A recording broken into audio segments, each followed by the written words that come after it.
Hi hello അസ്സലാമു അലൈക്കും. എല്ലാ കൂട്ടുകാർക്കും സുഖമാണെന്ന് വിശ്വസിക്കുന്നു. അപ്പോൾ ഇന്നത്തെ നമ്മളുടെ വീഡിയോ എന്ന് പറഞ്ഞ പോലെ തമ്മിലിൽ കണ്ടത് തന്നെ നിങ്ങളുടെ എല്ലാവരുടെയും സംശയങ്ങൾക്കുള്ള മറുപടി ഉത്തരമൊക്കെ ആയിട്ടുള്ള ഒരു വിശേഷങ്ങളായിട്ടുള്ള വീഡിയോ ആണ് കേട്ടോ. അപ്പോൾ എന്തായാലും എല്ലാവരും വീഡിയോ മുഴുവനായിട്ട് കാണുക, അഭിപ്രായങ്ങളൊക്കെ കമൻറ്റ് ചെയ്യുക, വീഡിയോ ഇഷ്ടമായി ലൈക്ക് ചെയ്യുക, ഷെയർ ചെയ്യുക, സബ്സ്ക്രൈബ് ചെയ്ത് സപ്പോർട്ട് ചെയ്യുക. അപ്പോൾ ഇൻഷാ അല്ലാഹ് എന്തായാലും നമുക്ക് ഇന്നത്തെ വിശേഷങ്ങൾ കണ്ടിട്ട് വരാം. ഇന്നൊരു വെള്ളിയാഴ്ച ദിവസം കൂടിയാണ് കേട്ടോ. അപ്പോൾ അതുകൊണ്ട് തന്നെ കിച്ചുവിന് ലീവാണ്. അപ്പോൾ ഞങ്ങൾ ജുമാ കഴിഞ്ഞതിൻ്റെ ശേഷം ഞങ്ങളിതാ പുറത്തിറങ്ങിയതാണ്. അപ്പം ഇനി വിശാലമായിട്ട് അത് ഫുഡൊക്കെ കഴിച്ചതിന് ശേഷം നമുക്ക് വിശേഷങ്ങൾക്ക് കിടക്കാം. അൽക്കൂറിൽ തന്നെയുള്ള ഫാൻറ്റസി പറഞ്ഞിട്ടുള്ള ഒരു റെസ്റ്റോറൻറ്റിൽ കേട്ടോ നമ്മൾ വന്നിട്ടുള്ളത്. ഫസ്റ്റ് ടൈമാണ് ഞങ്ങൾ കണ്ട് വരുന്നത്. ഇവിടെ വന്നപ്പോഴാണ് ബിരിയാണീസിൽ തന്നെ ഒരുപാട് വെറൈറ്റീസ് ഉണ്ട് അത്ര. അപ്പോൾ എന്തായാലും ഓരോരുത്തരും ഓരോ തരം ബിരിയാണിയാണ് പറഞ്ഞത്. ബിരിയാണീസ് ഏത് ബിരിയാണി വേണം? എനിക്ക് ചിക്കൻ വേണോ, ബീഫ് വേണോ, മട്ടൻ വേണോ, ഫിഷ് വേണോ?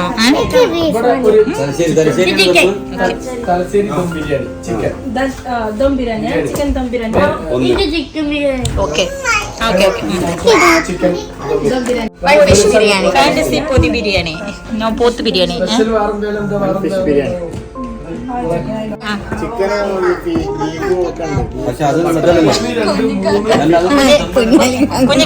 കുഞ്ഞിക്കാക്കാന് തോണാ പോയിക്കോളി. കുഞ്ഞിക്കാക്കും കുട്ടികളും എവിടെയാണ്? അപ്പുറം പോയിക്കോളും. അവിടെ ദം ബിരിയാണി ഉള്ളത്.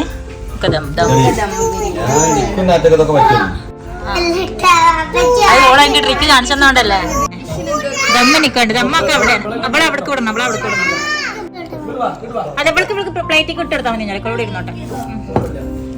ഇവരുടെ മെനു കാർഡ് തന്ന സമയത്ത് ഇതിൽ ചിക്കനും മട്ടനും ബീഫും ഫിഷും ഒക്കെ ആയിട്ട് ദമ്മിട്ടതും ദമ്മിടാത്തൊക്കെ ആയിട്ട് ഒരുപാട് വെറൈറ്റി ബിരിയാണീസ് ഉണ്ട് കേട്ടോ. അതിൻ്റെ കൂടെ ഫാൻറ്റസി പൊതി ബിരിയാണി എന്ന് കണ്ടപ്പോൾ ഞാൻ വിചാരിച്ചു ഇവിടുത്തെ സ്പെഷ്യലാണെന്ന്. അപ്പോൾ അതൊന്ന് ടെസ്റ്റ് ചെയ്ത് നോക്കാന്ന്. അങ്ങനെ ഞാൻ അതാ പറഞ്ഞത്. പക്ഷേ എങ്കിൽ അവരെല്ലാവരുടെ ബിരിയാണി വന്ന് ഇൻ്റെ ബിരിയാണി മാത്രം കാണാനില്ല. എൻ്റെ അടുത്ത് ഇൻ്റെ പൊതി കാണാനില്ലല്ലോ. പൊതി കെട്ടാൻ ടൈം എടുക്കുമായിരിക്കും. ഇതെന്താ പായസം?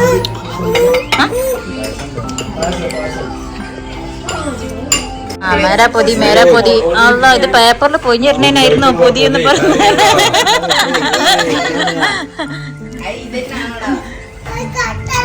എന്താ തുറന്നോക്കട്ടെ, തുറന്നോക്കട്ടെ, സംഭവം എന്താ നോക്കട്ടെ. അയ്യോ, കരിയൊക്കെ ഉണ്ടല്ലോ.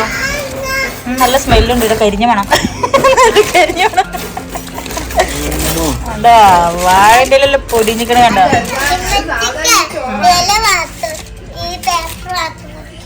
ഇതേ വാഴയിലൊക്കെ ദമ്മിട്ടിക്കണം. അതുകൊണ്ട് ടൈമല്ല ചൂടുണ്ടോ. ആഹാ എന്തോനെ ഹരമായി കഴിച്ചു കണ്ട. സംഭവിച്ചിരി നേരം വെയിറ്റ് ചെയ്തെങ്കിലും സാധനം അടിപൊളിയാണ് കേട്ടോ. വാഴൻ്റെ ഇലയിൽ ബിരിയാണിയും അതുപോലെ ചിക്കനും മുട്ടയും അച്ചാറും ഉള്ളിയും എല്ലാം കൂടി ചമ്മന്തിയും എല്ലാം കൂടി മിക്സ് ചെയ്തിട്ട് ദമ്മിട്ടെടുത്ത് അടിപൊളിയാണ്.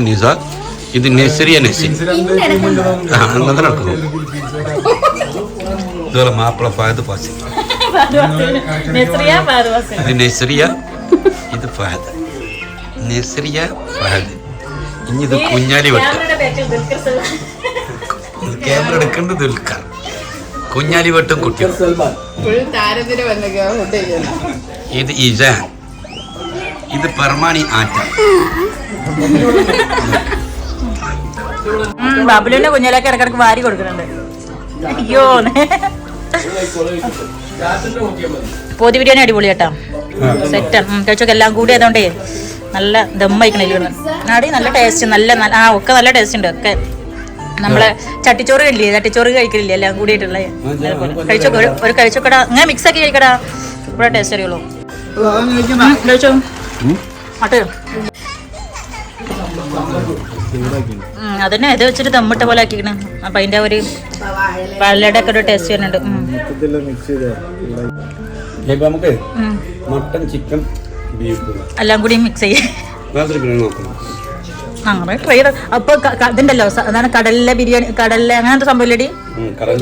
ഫിഷോടെല്ലാം കൂടി സദ്യ.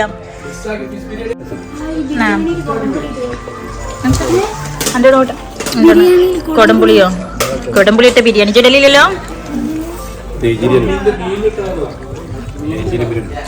ഫിഷിനെക്കായി ഇഷ്ടമായതാ കേട്ടോ. ഫിഷിനെക്കായി ഇഷ്ടമായതാ. അങ്ങനെ ഒരുപാട് വെറൈറ്റി ബിരിയാണീസും അതുപോലെ ചിക്കൻ ലോലിപ്പോപ്പും ഒക്കെ കഴിച്ച് നല്ല അടിപൊളിയായിരുന്നു. ഫുഡൊക്കെ നല്ല അടിപൊളി ടേസ്റ്റ് ആയിരുന്നു. അപ്പോൾ വയറ് നിറച്ച് ഫുഡൊക്കെ കഴിച്ച് ഞങ്ങളിത് അവിടെ ഇറങ്ങിയിട്ടോ. പിന്നെതാ ഞങ്ങൾക്ക് ഇനിയുള്ള അടുത്ത പരിപാടി എന്ന് പറഞ്ഞിട്ടുണ്ടെങ്കിൽ ഒരു ഗ്രാൻഡ് പർച്ചേസിങ് ആണ്. അപ്പോൾ പർച്ചേസിങ്ങിന് പോകുന്ന വഴിയായിട്ട് നമ്മളുടെ കാര്യങ്ങളും കൂടി പറയട്ടാ. അപ്പോൾ മക്കളെ നമ്മൾ നാട്ടിലേക്കുള്ള ഫസ്റ്റ് ഷോപ്പിങ്ങും കൂടിയാണ് കേട്ടോ. നമ്മൾ ഇൻഷാല്ല 26-ാം തീയതി രാത്രിയിൽ ഇവിടുന്ന് പോവും, 27-ാം തീയതി രാവിലെ ഇൻഷാല്ല നാട്ടിലെത്തും. അപ്പോൾ എന്തായാലും 3 മാസത്തെ വെക്കേഷൻ കിച്ചുവിൻ്റെയും മക്കളെയും കൂടെ അൽഹംദുലില്ലാ നല്ല റാഹത്തായിട്ട് തന്നെ സന്തോഷമായിട്ട് കഴിഞ്ഞു. ഒരുപാട് സന്തോഷമുള്ള ഒരു 3 മാസം ആയിരുന്നു കേട്ടോ. മറക്കാൻ പറ്റാത്ത കുറേ ദിവസങ്ങളായിരുന്നു. അതിന് മെയിൻ കാരണം എന്ന് പറഞ്ഞിട്ടുണ്ടെങ്കിൽ ഇപ്പോൾ നാട്ടിൽ പ്രവാസികളായിട്ടുള്ളവർക്കാണെങ്കിലും അവരുടെ ഫാമിലീസ് ഉള്ളവർക്കാണെങ്കിലും നന്നായിട്ട് അറിയാൻ പറ്റുന്ന ഒരു കാര്യമാണ് നമുക്ക്. അവർ നാട്ടിലേക്ക് വരുമ്പോൾ അല്ലാന്നുണ്ടെങ്കിൽ അവരെ കൂടെ ഉണ്ടാവണ ആ ഒരു സമയം നമുക്ക് എത്ര വിലപ്പെട്ടതാണെന്നുള്ളത് പറഞ്ഞറിയിക്കാൻ പറ്റാത്തൊരു കാര്യമാണല്ലോ. എനിക്ക് ശരിക്കും അത് ഇപ്പോൾ പോകുന്ന ദിവസം അടുക്കും തോറും ഓരോരുത്തരം ഉള്ളിലൊരു തരം പടച്ചൽ പോലെ തന്നെ. ശരിക്കും ഒരു നാട്ടിൽ നിന്ന് തിരിച്ചിങ്ങോട്ട് പോരുമ്പോൾ അങ്ങനെ തന്നെ ആയിരിക്കും നമുക്ക്. ഇപ്പൊ കിച്ചു 3 മാസത്തിൽ 15 ദിവസമാണ് സാധാരണ നാട്ടിലേക്ക് ലീവിനായിട്ട് വരുമ്പോൾ ഉണ്ടാവുക. അപ്പോൾ ആ ഒരു 15 ദിവസം നമുക്ക് കണ്ണടച്ച് തീരുമ്പോത്തിന് തീർന്നു എന്നുള്ളൊരു ഫീൽ ആയിരിക്കും കേട്ടോ. അപ്പോൾ കുറേ കാര്യങ്ങൾക്ക് ശേഷം ആദ്യമായിട്ടാണ് 3 മാസം അടുപ്പിച്ചിട്ട് മക്കളെ കിച്ചുവിനെ ഏറ്റവും ഇട്ടുള്ള ഒരു ലൈഫ് എന്ന് പറഞ്ഞിട്ടുണ്ടെങ്കിൽ. അപ്പോൾ ശരിക്കും അത് എത്രത്തോളം എൻജോയ് ചെയ്തതെന്നുള്ളതും എത്രത്തോളം മക്കളെയൊക്കെ ആയിട്ട് നല്ല ഹാപ്പി ആയിട്ടിരുന്നു എന്നുള്ളതും പറഞ്ഞറിയിക്കാൻ പറ്റാത്തൊരു ദിവസം തന്നെയായിരുന്നു. അൽഹംദുലില്ലാ എന്തായാലും ഈ വെക്കേഷൻ മറക്കാൻ പറ്റാത്തൊരു വെക്കേഷൻ തന്നെയായിരുന്നു മക്കൾക്കാണെങ്കിലും ഞങ്ങൾക്കാണെങ്കിലും ഒക്കെ കേട്ടോ. അപ്പോൾ ഇത്ര പെട്ടെന്ന് കഴിഞ്ഞ പോലത്തെ ഒരു ഫീലാണ് ഇവിടെ. ശരിക്കും നമുക്ക് സത്യം പറഞ്ഞാൽ നമ്മൾ ഈ പ്രവാസികളുടെ അടുത്ത് ഒരിക്കലെങ്കിലും വന്നിട്ട് ഒന്ന് ഫാമിലി നിന്ന് നോക്കിയാലാണ് അവരുടെ അവസ്ഥകളും കാര്യങ്ങളും ശരിക്കും നമുക്ക് മനസ്സിലാക്കാൻ പറ്റുള്ളൂ.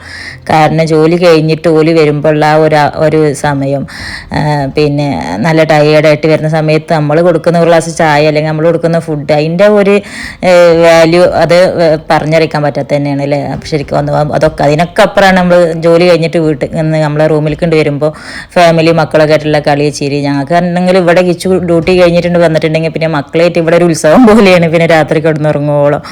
അപ്പോൾ ശരിക്കും വല്ലാണ്ട് മിസ് ചെയ്യും. ഇപ്പോൾ തന്നെ അറിയിക്കുമ്പോൾ വല്ലാത്ത മിസ്സിങ് ആണ്. അപ്പോൾ ഞാൻ വിചാരിക്കും പോയി കഴിഞ്ഞിട്ടുണ്ടെങ്കിൽ എങ്ങനെയായിരിക്കും എന്തായിരിക്കും എന്നൊക്കെ. എന്തായാലും എല്ലാ സാഹചര്യങ്ങളോടും എല്ലതും പൊരുത്തപ്പെട്ട് ജീവിക്കണമല്ലോ. അങ്ങനെ തന്നെയല്ലോ മനുഷ്യന്മാരില്ലേ. അപ്പോൾ പറയുമ്പോൾ തന്നെ ഭയങ്കര സങ്കടം വരുന്ന പോലെ. അപ്പോൾ അങ്ങനെ 26-ാം തീയതിക്കൊക്കെ ടിക്കറ്റ് എടുത്തിട്ടുണ്ട്. അപ്പോൾ ഇൻഷാല്ലാ 26-ാം തീയതി രാത്രി ഞങ്ങൾ ഇവിടെ നിന്ന് കിച്ചുവിൻ്റെ അടുത്ത് നിന്ന് നാട്ടിലേക്ക് പോരും. അപ്പോൾ ഇതൊക്കെ തന്നെയാണ് ഞങ്ങളുടെ ഇപ്രാവശ്യത്തെ വെക്കേഷൻ വിശേഷങ്ങളെന്ന് പറഞ്ഞിട്ടുണ്ടെന്നുണ്ടെങ്കിൽ ഇൻഷാല്ലാ. അപ്പോൾ എല്ലാ പ്രവാസികൾക്കും ഒരു ഫാമിലിക്കും ഒക്കെ എന്താ പറയുക എല്ലാ സാഹചര്യങ്ങളോടും പൊരുത്തപ്പെട്ട് ജീവിക്കാനുള്ള ക്ഷമയും സന്തോഷവും ഒക്കെ ജീവിതത്തിൽ എപ്പോഴും ഉണ്ടാവട്ടെ. പിന്നെ ഇതൊക്കെ തന്നെ എനിക്ക് പറയാനുള്ളൂ, പ്രത്യേകിച്ചൊന്നും പറയാനില്ല.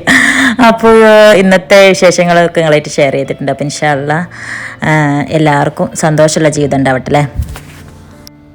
അപ്പോൾ അതാ ഇന്ന് ഇത്രയൊക്കെ തന്നെ പറയാനുള്ളൂ. അപ്പോൾ എല്ലാവരും നിങ്ങളുടേതായ വിശേഷങ്ങളൊക്കെ അഭിപ്രായങ്ങളൊക്കെ കമൻറ്റ് ചെയ്യുക.